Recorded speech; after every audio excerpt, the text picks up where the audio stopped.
भयानक सपना देखकर व्याकुल भरत। सपने 7 प्रकार के होते हैं। संयोग से मैं हिमालय में उत्तर काशी में था, वहां उज्जैली में मेरा भाग्य अच्छा था कि एक बड़े दिव्य महापुरुष से मैं मुंडक और मांडुक्य उनसे श्रवण कर रहा था। एक शगुन विज्ञानी मिल गए हमको वहां, और वो सपने की कोई बात और स्व विज्ञान की बात कोई समझा रहे थे। और उन्होंने कहा कि सपने 7 प्रकार के होते हैं। भोर में जो स्वप्न आए प्राय वे सत्य होते हैं, पर दिन में अगर सपना आया है तो उसका कोई फल नहीं मिलता। दिन में देखे हुए स्वप्न का कोई फल नहीं मिलता। अथवा तो स्वप्न देखकर आप सो गए, फिर से नींद आ गई है तो कोई फल नहीं मिलता उसका। अब सपने की तो बात सपना ही है, ये जगत ही सपना है। तो वहां कहूं मैं अनुभव अपना, ये तो जगत ही सपना।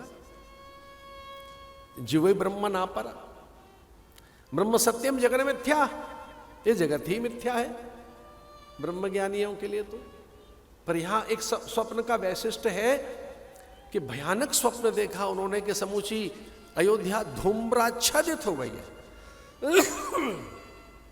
धुएं ने घेर लिया अयोध्या को। पिता का मस्तक नहीं दिखाई दे रहा है, मस्तकहीन उनकी काया। रानियों का रोदन, मां विलाप कर रही हैं, कैकेयी में भारी कोप है और अयोध्या में भारी असंतोष है, और पूरी अयोध्या भरत की बैरी हो गई है। सपने में देखा पूरी अयोध्या, अयोध्या का प्रत्येक प्राणी भयानक आंदोलन कर रहा है भरत के लिए। कह रहा है ये क्रूर है, पापी है, दुष्ट है, दुरात्मा है। ये इस जैसा पापात्मा, मूढ़ात्मा कोई नहीं हो सकता। बड़े भयभीत। पिता का मस्तक नहीं दिखाई दे रहा है, माताएं विलाप कर रही हैं, क्रंदन चित्कार।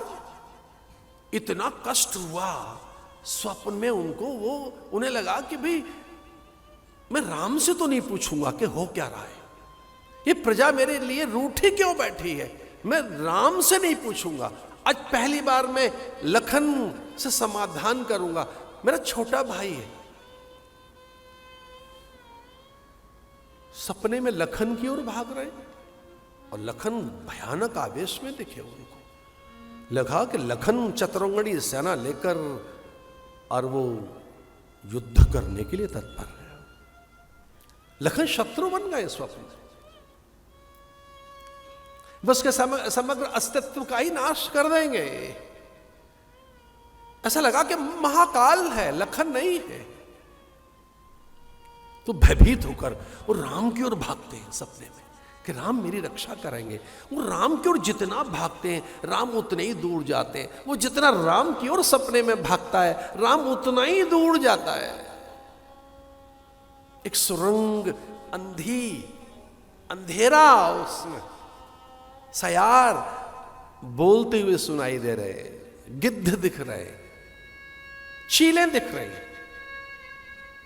स्वान अकारण रो रहे, गणधर रो रहे।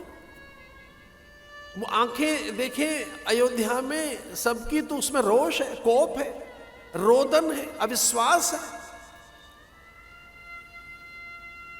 पसीने से भीग गए भरत, ननिहाल में थे।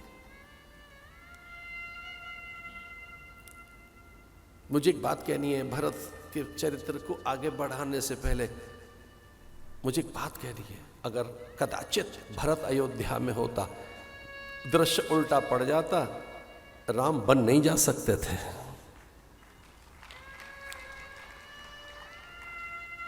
ये लीला ठहर जाती, ये तो प्रकृति ने भरत को यहां भिजवा दिया।